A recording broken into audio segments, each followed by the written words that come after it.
Bonsoir, nous sommes le lundi 2 mai. Merci de nous retrouver pour cette nouvelle édition du 7-8 Le Journal. Comme chaque jour, nous revenons sur votre actualité locale entourée de nos invités, mais également des journalistes de la rédaction. Tout de suite, on commence avec les titres de cette édition. Ludovic Kaufmann, nouveau directeur départemental de la sécurité publique des Yvelines. Il a été intronisé ce matin devant les services de police et succède à Jean-Marie Salanova, qui avait quitté ses fonctions le 8 avril dernier. Play for Humanity, un festival en mémoire des victimes du terrorisme. Il est organisé par l'association Jamais, Jeunes Actifs pour la Mémoire, association internationale du souvenir. Un événement en préparation qui devrait avoir lieu en novembre prochain à Saint-Quentin en Yvelines dans le Vélodrome national. Pour nous en parler ce soir en plateau, Florian Beaufils, président de l'association. Et enfin, un 1er mai ensoleillé dimanche pour le plus grand bonheur de tous avec la tradition du muguet offert pour porter chance. Pourtant, cette année, il s'est fait rare et certains ont eu bien du mal à en trouver.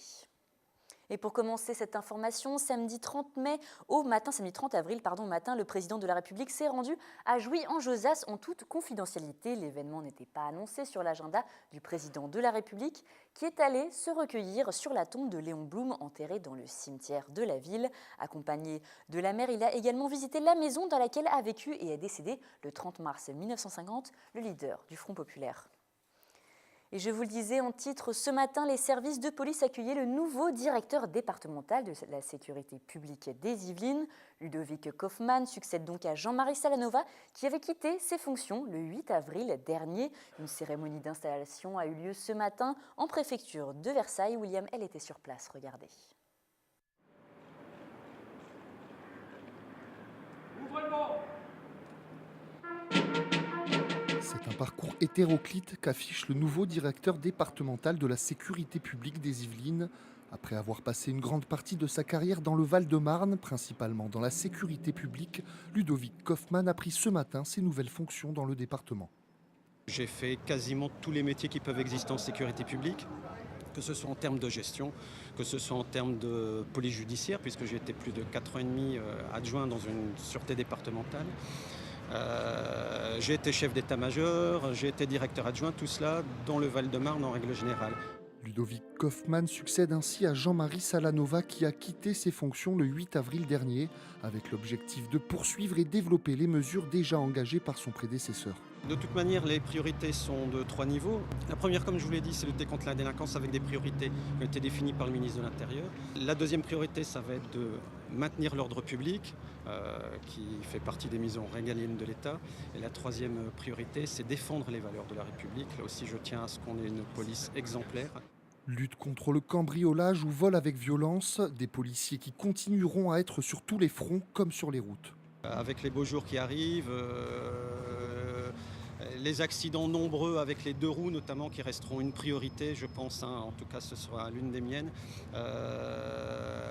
Les contrôles routiers vont être accentués sur ce département. Des policiers déjà largement sollicités depuis les attentats et desquels Ludovic Kaufmann exigera une exemplarité totale en affirmant qu'il restera toujours leur premier soutien. Et la ville de Coignières se met au digital. La commune lance son application mobile officielle et débarque sur votre smartphone, téléchargeable gratuitement sur les plateformes Apple et Android. Elle permet de rester connecté et d'être informé en temps réel, de suivre l'actualité de la ville en retrouvant toutes les informations pratiques, mais aussi de recevoir les alertes instantanées de la mairie. Toutes les informations sont disponibles sur le site internet de Coignières. Et nous accueillons à présent ce soir en plateau Florian Beaufils. Bonsoir. Bonsoir. Merci d'avoir accepté notre invitation. Alors vous êtes là le président de l'association Jamais, Jeunes Actifs pour la Mémoire, association internationale du souvenir. Donc c'est une association de devoir de mémoire qui organise également des concerts et des spectacles caritatifs. Votre association possède donc une antenne à Saint-Quentin en Yvelines depuis 2013. Elle existe depuis 2010. Quel est son objectif? Est-ce que vous pouvez nous en dire un peu plus? Alors en quelques mots, nos objectifs sont assez simples. Au départ, on a créé donc, cette association pour faire du devoir de mémoire auprès des jeunes, fait par les jeunes. Donc on voulait passer un message intergénérationnel. Bon, moi-même, vous voyez, j'en ai 26, le plus jeune en a 15.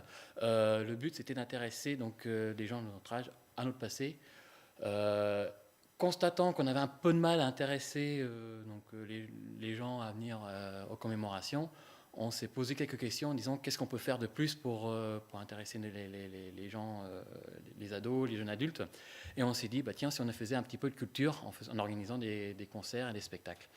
Et de fil en aiguille, on a grossi, et maintenant on est un peu partout en France. Vous avez donc 140 membres. Tout à fait. Comment définiriez-vous, voilà, selon votre association, le devoir de mémoire pour ceux qui ne savent pas vraiment ce que c'est? Alors, devoir de mémoire, c'est s'intéresser donc à notre passé, des gens qui sont battus pour notre liberté, pour notre pays, sans être vraiment nationaliste. Il ne faut pas faire d'amalgame, c'est très important. Et puis voilà, parce que j'aime bien prendre cet exemple-là. En 1940-45, il y a les actes de résistance. Ce sont des gens qui sont battus pour notre liberté. Le nazisme, qu'est-ce que c'était? C'était la lutte, c'était la haine de l'autre, le racisme, l'antisémitisme. Et ces gens ont pris le fusil pour lutter contre tout cela. Et donc aujourd'hui, c'est un peu à notre tour de dire, voilà, c'est bien, messieurs, dames, parce qu'il y avait aussi des demoiselles qui ont pris les armes. C'est un peu à notre tour maintenant de prendre la relève et de continuer votre combat pour justement que ça soit pas oublié, que votre sacrifice ne soit pas oublié. Alors rappelez donc l'histoire, le passé de la France. Pour cela, donc, vous me disiez tout à l'heure, vous organisez beaucoup d'événements, notamment musicaux, celui donc, au Vélodrome qui va certainement avoir lieu le 11 et 12 novembre, on y reviendra dans quelques instants. Mais vous avez fait d'autres événements auparavant, est-ce que vous pouvez nous en dire un peu plus? Alors, pour le devoir de mémoire, oui, on a fait quelques beaux événements, on en a fait 2 voire 3. Le plus beau, ça a été le défilé d'Oyonnax, donc à Oyonnax pour le 110e anniversaire du défilé. C'était donc les maquisards qui ont défilé sous le nez des nazis. Il faut avoir quand même de l'audace et du courage. Et donc on a eu la joie de recevoir le président de la République pour cet événement. On a fait aussi en mémoire d'eux, toujours dans l'Ain, à côté d'Ambérieu-en-Bugey, à côté de Lyon. On a fait donc une reconstitution historique, on a fait venir des conférenciers. Et sur les concerts, des gros événements? Et sur les concerts, on a créé 2 festivals. Un qui s'appelle Solidarir. Donc c'est pas vraiment un concert, c'est un festival d'humour. On a notre 5e édition au mois de mai. Et on a créé aussi un festival qui s'appelle Super Bowl pour aider les plus démunis. Alors justement, vous préparez donc un autre événement qui aura lieu à Saint-Quentin en Yvelines, donc au Vélodrome le 11 et le 12 novembre prochain, qui s'appelle Play for Humanity, donc pour rendre hommage aux victimes du terrorisme. Pourquoi cette initiative qui peut-être change un petit peu de celle que vous avez habituellement? Alors, notre association fait toujours des concerts caritatifs. Ça, c'est l'un de nos objectifs, d'aider les associations qui luttent, comme je vous ai dit, donc, contre le racisme et autres. Et donc, nous avons été, bien sûr, comme beaucoup de la population française, choqués par ce qui s'est passé. Et on veut rendre hommage à notre manière à ces gens. Ça aurait pu être moi, vous, on a l'âge d'aller au Bataclan, d'aller voir des concerts, d'aller sortir et autres. Donc, on a voulu dire, on est jeunes, on a voulu toucher notre génération. Non, regardez, on va se battre en faisant un concert et en plus en étant solidaire. Donc c'est vraiment l'idée de base. Donc voilà, c'est un événement d'une importance assez grand, un événement assez important. C'est un événement participatif, collaboratif. Comment cela va se passer? Comment c'est un petit peu organisé? Vous faites appel aux dons justement pour cet événement? Tout à fait. Donc j'ai créé une cagnotte sur Litchi. En tapant Play for Humanity. Là, vous voyez donc justement l'adresse internet s'affiche en bas de votre écran, allez-y. Ok, parfait, c'est génial. Et donc, nous attendons bien sûr des dons, mais nous avons fait aussi des demandes auprès du ministère de la Culture, de l'Éducation nationale, auprès de la CASCI, auprès de la région, auprès des départements. Donc nous attendons tout ce beau monde. Et je crois à la force politique, j'ai confiance en eux, j'ai confiance, on va dire, à la société civile. Donc je sais que ce projet se fera grâce à la très concrètement, c'est sur 2 jours, donc ça va être un événement quand même important. Il y aura des concerts, il y aura des animations, des conférences, des débats. Comment ça va se dérouler? Alors, concert sur 2 jours, oui, en effet. Donc, variété, rock avec, je peux déjà citer quelques artistes. Il y aura les Fatal Picard, il y aura Sohan, il y aura Oshi, donc la demoiselle qui a participé à Rising Star. Ce sont des artistes impliqués également justement par rapport au terrorisme et aux victimes des attentats. Tout à fait, oui, qui ont des paroles qui sont engagées, Sohan aussi. Et le lendemain, donc, nous avons Massiteria, Dagoba, No One Innocent et d'autres groupes. Voilà, tous ces groupes-là sont engagés et ont vraiment la volonté de participer à ce projet parce que ça tient vraiment à cœur. Vous êtes aidé par d'autres associations? Vous avez mutualisé un peu vos forces pour cet événement? Alors oui, donc là je suis en contact avec des associations de la faculté des Yvelines. Je suis aussi en contact, bien sûr, avec l'association d'aide aux victimes du terrorisme. Et puis d'autres, mais que là de suite de mémoire, je ne pourrais pas vous le dire, mais je pourrais le mettre sur le lien Litchi pour les personnes qui s'intéressent. Ou vous pouvez nous contacter. sur notre site internet. C'est la première fois qu'il y a un Voilà. tel événement de votre association est organisé dans les Yvelines? Tout à fait. Avant, on fait des petits concerts de 200, 300 personnes. Mais là, c'est vrai qu'on attend au minimum 2000 pour pouvoir faire un bon don à l'association d'aide aux victimes. Et ils ont besoin d'argent actuellement, parce qu'il voilà, y a de plus en plus de demandes. Donc les dons que vous récolterez pour cet événement sera reversé également? Alors, les dons qu'on fait actuellement, c'est pour financer le projet. Et le projet, après, permettra de financer, donc donner de beaucoup plus d'argent, au final, aux victimes du terrorisme. Donc la question financière est assez importante pour organiser un tel événement. Voilà, le Vélodrome national, on le connaît, voilà, c'est quand même une enceinte qui est assez importante, qui peut accueillir beaucoup de gens. Vous êtes autonome financièrement, habituellement, comment vous vous débrouillez? Alors, d'habitude, on s'autofinance. Donc, ce sont les membres ou moi-même qui donnent de l'argent pour pouvoir financer les projets. Mais c'est vrai que là, pour ce projet-là, on a un besoin d'aide. Donc c'est pour ça, d'où cet appel exceptionnel de notre part. Parce que d'habitude, on s'autofinance, on finance nous-mêmes nos projets. Et quand il y a des bénéfices, on les redonne aux associations. C'est compliqué aujourd'hui en tant qu'association de vivre sans justement les aides de l'État. On voit notamment en ce moment avec les baisses de dotations. Finalement, il y a pas mal d'associations qui s'en sortent plus ou moins bien. Alors, comme on dit qu'on n'a pas d'argent, on a des idées. Donc jusqu'à aujourd'hui, on a été très, très inventifs. Et on a pu avoir quelques beaux projets qui ne coûtaient pas trop cher, ce qui est encore le cas du Vélodrome. On a bien pu réduire le coût du projet. Mais bon, c'est vrai que là, ça devient pas de plus en plus difficile, mais ce qui est de plus en plus difficile, c'est que on voit qu'il y a quand même, suite aux attentats, malheureusement, de moins en moins de monde qui se déplace au spectacle. Et il ne faut pas que ça continue, il faut au contraire qu'il y ait un renouveau, que les gens retournent dans les salles. Alors selon vous, justement, est-ce qu'il est déjà temps de faire un travail de mémoire sur les attentats, alors que la France est encore menacée, on en parle encore, c'est encore un sujet d'actualité, il faut déjà y réfléchir et y penser comme ça? Personnellement, c'est un peu une question un peu sensible. Là, c'est mon avis personnel que je donne. Je pense qu'il faut le faire. C'est important de le faire. Et surtout, ne pas les oublier. Ce qui a été, on va dire, où j'ai été très surpris, c'est d'entendre dire de la part de l'association qu'ils ont déjà eu cette sensation d'être oubliés. Les familles des victimes ont déjà cette sensation-là. Donc c'est à nous de leur dire non, vous n'êtes pas oubliés, regardez, on se bat pour vous, on veut continuer à vous soutenir, à être là, 1 an, 2 ans. Bon voilà, l'objectif de ce festival, c'est qu'on puisse le rendre, le pérenniser d'année en année. La moyenne d'âge dans l'association est assez jeune, en moyenne donc 21 ans. Est-ce que justement, par exemple, les attentats, le terrorisme, c'est quelque chose qui touche plus les jeunes? Est-ce que vous avez ce ressenti, vous, quand vous discutez avec vos membres? Tout à fait, comme je l'ai dit, donc, le Bataclan, on a bien pu voir que la moyenne d'âge, c'était un peu notre public. Comme je vous dis, ça peut être vous, moi, ça peut être des gens qu'on connaissait. D'ailleurs, on en connaissait au Bataclan. Donc forcément, oui, ça nous a touchés. Et on a vraiment cette volonté de le faire et de passer un message de paix et de fraternité. Voilà, par ce biais-là, c'est vraiment quelque chose. Vous organisez d'autres actions à côté des gros événements que vous organisez, type de Vélodrome, à l'année, des reconstitutions, des débats, des conférences? On organise à peu près, donc on fait à Brest une conférence par mois. Et puis après, en Rhône-Alpes, on fait un événement caricatif à peu près tous les 2 mois. Donc voilà, c'est quelque chose qu'on essaye Des reconstitutions, des batailles. Est-ce que vous recherchez des bénévoles, par exemple, sur 50 ans en Yvelines? En plus on est de fous, plus on rigole. Voilà, oui, en résumé pour dire oui. L'antenne de 50 ans en Yvelines a peut-être des ambitions de développement? Oui, aussi. Vous cherchez justement à multiplier les rencontres, Les activités. rencontres, et puis pourquoi pas être un peu parrain de l'association d'aide aux victimes du terrorisme qui souhaite organiser des conférences. Moi, je ne l'ai pas dit tout à l'heure parce que j'ai un peu survolé le sujet du festival, mais on a comme volonté aussi d'organiser des conférences avec l'association d'aide aux victimes, justement avec la faculté de Saint-Quentin. Voilà, alors, merci beaucoup Florian Beaufils, Play for Humanity. Si vous voulez plus d'informations, n'hésitez pas à vous rendre sur le site internet et la cagnotte Litchi si vous souhaitez participer. En tout cas, merci à vous. Je le rappelle, l'événement, s'il a lieu, et je suis sûre qu'il aura lieu, ce sera le 11 et le 12 novembre au Vélodrome national de Saint-Quentin en Yvelines. Merci à vous. Merci pour tout. Économie à présent, aujourd'hui seulement 1/3 des chefs d'entreprise sont des femmes. À Saint-Quentin en Yvelines, l'association Créactive les aide dans leur démarche afin d'entreprendre. Nous sommes allés à la rencontre de l'une de ses membres, Daniela. Elle tient une boutique de décoration à Saint-Quentin en Yvelines. Fanny Bourdillon vous dresse son portrait. Entreprendre, Daniela connaît bien.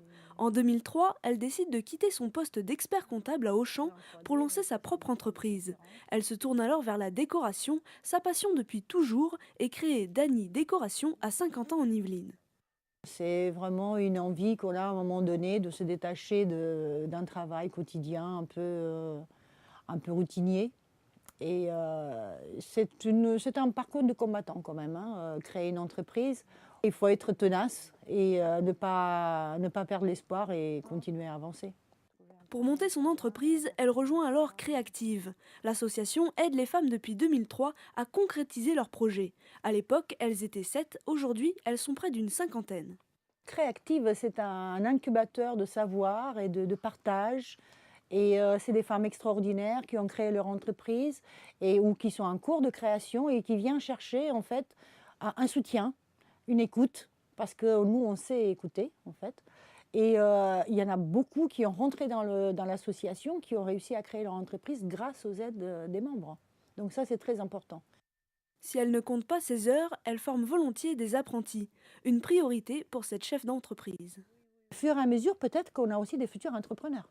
Donc si nous, en tant que femmes et chefs d'entreprise, on ne transmet pas cette envie, on ne leur donne pas tous les outils, comment vous voulez que les jeunes créent? Ils ne peuvent pas. Un tiers des chefs d'entreprise aujourd'hui sont des femmes, alors mesdames, n'hésitez plus, lancez-vous. Objectif du gouvernement, pouvoir atteindre les 40% d'ici 2017. Et aujourd'hui, lundi, nous retrouvons la chronique culturelle de Séphora Namani. Séphora, bonsoir. Bonsoir Flora. Ça fait longtemps qu'on n'a pas fait notre chronique culturelle Mais ensemble. c'est vrai, ça me manquait. Eh bien oui, aujourd'hui, vous venez nous présenter le festival Metal Open Sphere qui aura lieu à Saint-Quentin en Yvelines vendredi et samedi prochain. Exactement. Alors le festival Metal Open Sphere est une première édition organisée par l'association vicinoise Metal Assos qui œuvre pour la promotion des musiques amplifiées dans le département yvelinois et plus particulièrement sur Saint-Quentin. Il mène différentes actions comme l'accompagnement de groupes locaux et bien sûr par ailleurs organise des concerts et festivals. Alors ils ont organisé d'ailleurs 2 éditions en 2013 et en 2014 d'un festival qui s'appelait Metal Sphere et qui avait lieu en extérieur. Je vois que vous êtes très au courant. Vous aimez le métal, Florane ? Je m'y connais pas très bien en fait. Ah, bon, alors, on va s'y intéresser ensemble. Donc, cette année aura lieu la première édition en intérieur, en partenariat avec le Café de la Plage de Maurepas. Pierre-Michel Planchon, coordinateur de Métassos, nous en dit plus. L'idée de proposer un événement assez marquant durant cette saison, autour de l'esthétique métal. On voulait une programmation plutôt éclectique dans le genre, très ouvert, d'où le open.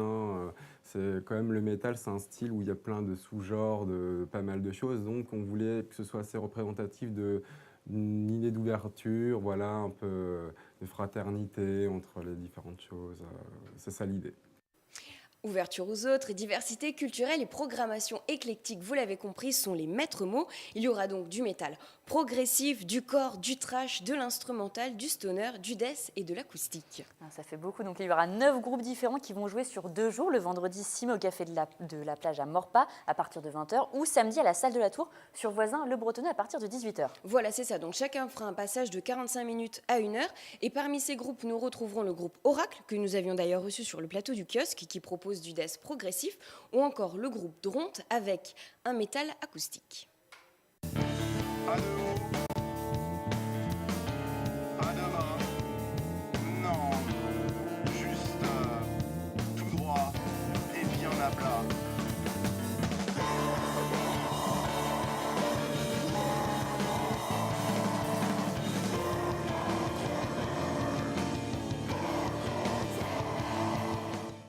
Alors Dronte, le groupe que l'on vient d'écouter, d'ailleurs le groupe parrainé cette année par l'association Métassos. Alors parmi ces 9 groupes, qu'est-ce qu'on va retrouver? Des groupes locaux, des invités? Alors principalement des groupes locaux, l'idée étant de promouvoir les groupes yvelinois comme Back in Pain ou With Gasoline qui est un groupe rambouillétain. Il y aura également 2 têtes d'affiche, 2 invités à reconnaissance nationale comme le groupe Erin Nunde.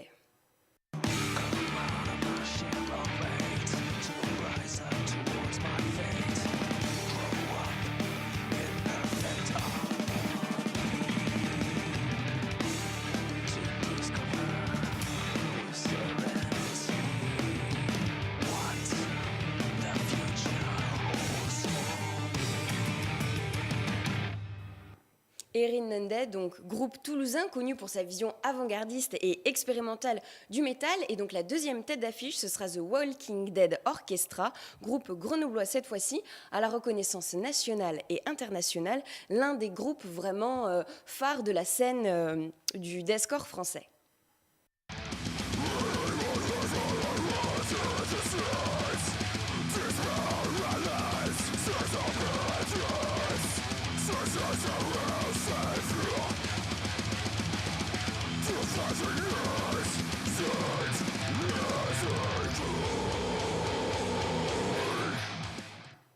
Aucun rapport avec la série The Walking Dead. Bon, le moins qu'on puisse dire, c'est que c'est assez énergique comme musique. Voilà, c'est ça, énergique. C'est vrai que le métal se caractérise par un son lourd, des sons souvent saturés au niveau de la guitare, une rythmique rapide pour la batterie. Certains parlent même de violence dans la musique. Et puis, ce chant un peu éraillé comme ça, qui est vraiment la signature du métal. Alors, on pourrait croire que le chanteur hurle simplement, mais bien au contraire, ça relève d'une technique de chant très avancée. On reconnaît le métal par son chant un peu saturé. On dit souvent « Ah, ça braille, machin ». Non, c'est vraiment une technique particulière. Donc c'est quand même assez marquant de l'identité. C'est une technique de respiration en fait, qui est assez avancée, où on comprime l'air, en fait, on fait bouger les muqueuses de la gorge. Donc c'est pas genre à se gueuler dessus, c'est vraiment une technique de chant qui joue beaucoup sur la respiration, sur son contrôle de soi. Eh bien, merci à Sephora de nous avoir fait découvrir le métal. Alors, je le rappelle, le festival Métal Open Sphere aura lieu le vendredi 6 mai à partir de 20h au café de la plage de Maurepas et samedi 7 mai à partir de 18h à la salle de la Tour de Voisin Le Bretonneux. Plus d'informations sur l'affiche qui s'adresse, votre affiche qui s'adresse sur votre écran fera plaisir à notre journaliste Camille Lambert. Merci beaucoup. Et hier, dimanche 1er mai, c'était la fête du travail, mais aussi le jour où il fallait offrir du muguet. Chaque année, c'est près de 60 millions de brins de muguet qui sont vendus dans toute la France. 2016 n'a pas échappé à la règle, même si la météo de ces dernières semaines a compliqué la tâche des vendeurs, mais aussi des acheteurs. Regardez. La tradition ne se perd pas, bien au contraire. En ce 1er mai, ils étaient nombreux à vouloir leur fleur porte-bonheur. Pourtant, dimanche, pour avoir son brin de muguet, il fallait se lever tôt. Certains ont eu de la chance. Je me suis dit, je vais attendre dimanche parce que c'est le 1er mai. Oui, j'arrivais pas en retard. J'ai eu du mal à en trouver, oui. Et d'autres moins. Moi, sur Lyon, on en trouve à des carrefours, mais là, bizarrement, j'ai pas vu. D'habitude, il y a des petits jeunes qui en vendent, mais là, j'en ai pas trouvé. J'aurais voulu vraiment des brins de muguet, pas des compositions, vous voyez, avec un brin de muguet dedans. Donc. Les fleuristes ont été pris d'assaut, comme ici à Guyancourt, où il ne restait plus beaucoup de muguet en fin de matinée.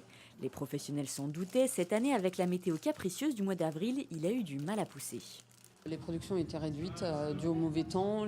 En serre, ils ont été très très verts. Le muguet était très très vert. Du coup, voilà, les fournisseurs nous ont appelés pour nous dire que nos commandes étaient restreintes. Et, du coup, on n'avait plus de muguet à midi. Dans les rues, les vendeurs de muguet, eux aussi, se faisaient rares, mais avec de la persévérance, on pouvait quand même espérer souhaiter du bonheur et de la chance en ce 1er mai. Et on referme ce journal avec du sport. Les finales de l'Open de tennis d'Elancourt étaient organisées ce samedi au Parc des Sports Guy Boniface. Le tournoi fêtait cette année sa 28e édition. Plus de 350 sportifs se sont inscrits pour cette compétition. Regardez le reportage signé Mickaël Elmidoro et Patrick Jacques de Dixmude. Des coups droits, des amortis, des matchs à enjeu, le 28e Open de tennis d'Elancourt a tenu toutes ses promesses. Organisé depuis le 9 avril dernier au Parc des Sports Guy Boniface, l'événement a attiré plus de 370 tennismen venus d'Île-de-France, mais également du nord de la France. C'est un tournoi première catégorie, il y a 2400 € de lot. Donc par exemple, le vainqueur messieurs gagne 700 €. Voilà, donc il y a quand même un enjeu financier, d'argent à gagner. Les finales étaient programmées ce samedi. Chez les dames, Candice Paya de Noisy-le-Roi s'est inclinée contre Élodie Busson de Blois après un match accroché. Le score 4-6, 7-6, 6-4. Elle a très bien joué sur les balles de match et je me suis tendue parce que comme j'ai vu que je finissais pas, je me suis tendue. Dans les moments tendus, je jouais plus court, donc je la laissais plus jouer que pendant le match. Et donc après, elle en a profité. Et c'est vrai qu'elle a 4 balles de match. Après, je les joue et bon, j'ai un petit peu de chance. La chance est de mon côté. Après, c'est vrai que voilà, le match peut très bien être en sa faveur et elle mérite tout autant que moi. Donc là-dessus, voilà, je m'en sors, mais je m'en sors en allant un peu au culot, comme on dit. Chez les hommes, Rudy Coco, originaire de Beaune, favori du tournoi, a remporté l'épreuve pour la 3e année consécutive. Le tennisman s'est imposé en 2-7, 6-1, 7-6 contre Eric Fombach du TC Plaisir. Et c'est la fin de cette édition. Restez avec nous tout de suite. Vous retrouvez Mickaël Elmidoro pour le 7-8 Sport et tous les résultats sportifs du week-end. Quant à moi, je vous retrouve demain pour une nouvelle édition du journal. Je vous souhaite une excellente soirée.